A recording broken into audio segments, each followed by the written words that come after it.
that were going on in there was talking about this idea of like, look, we forgot we couldn't do social media regulation. Do you think this is going to happen? Do you think they're going to do regulation on AI? And if they don't, how do you self-regulate? Yeah, I hope that they will. If they don't, seem sincere, and if they don't, then the industry does what we think we should do anyway. We can't control what every player does. We've said a lot about the things that we want to do, that we hope other people will do. And I think on the positive side, the industry does take the gravity of this very seriously, but I still think we'd be all better served by the government. How fast does Congress have to move on this to keep up? I think it's more important to get it right than to move super fast, although, I don't want to. If it takes a decade, that would be a bad thing. But the EU's doing it now. How quickly could AI, you think, become self-aware if Congress does not regulate? I think a lot of folks at home are wondering.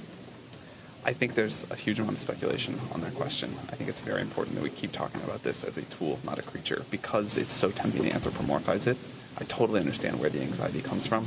I think it's like the wrong frame, the wrong way to think about what's happening. Is there a chance that you could lose control of ChatGPT? Sorry, what did you say? You mentioned the possibility of a global governing body for AI. That's really curious to me, and you mentioned that it sounded impractical. What's your vision for it? I think it's really important to try to figure out. I didn't mean to say impractical. If I did, I misspoke. I meant to say that it's difficult and that it sounds like a sort of naive thing.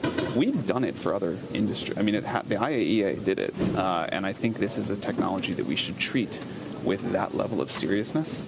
So, although difficult, I think it's important to try to start the conversation on it. So, the G7 leaders will discuss about the rulemaking of AI this week in Japan. So, what do you expect for Japan as a chair of the G7? I'm not close enough to that one to have a meaningful comment on how Japan is thinking about it. I had a great time there a few weeks ago. I'm going again in a few more weeks, but I don't think I could speculate on it with any accuracy. Yeah, what do you expect for G7 leaders discussion on AI?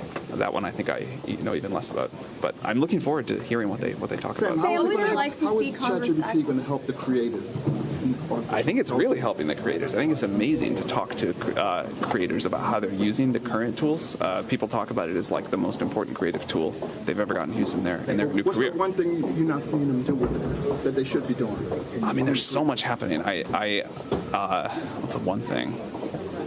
I don't know. It's really remarkable to watch what's happening already. Can you give me an example of what you mean by scary AI?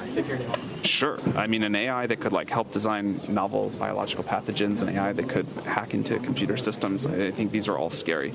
But these systems can become quite powerful, which is why I was happy to be here today and why I think this is so important. And I can probably do 2 more minutes. What do you think of the EU law? What do I think of what? The EU law.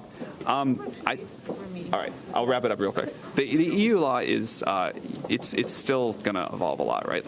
And I'd rather wait to comment on it until we see something. Other languages, control of ChatGPT. Non-English languages. Sorry. All right, I'm sorry. We're really late for another thing. Nice to talk to all of you. Sorry. Thank you. Thank you very much. I'll do it. All right, that was Sam Altman, of course, the creator of ChatGPT, just out of that hearing down in Washington, D.C., addressing those concerns about AI, whether there's going to be regulation and what that might look like. So we're glad we had an opportunity to hear from him as he leaves that hearing.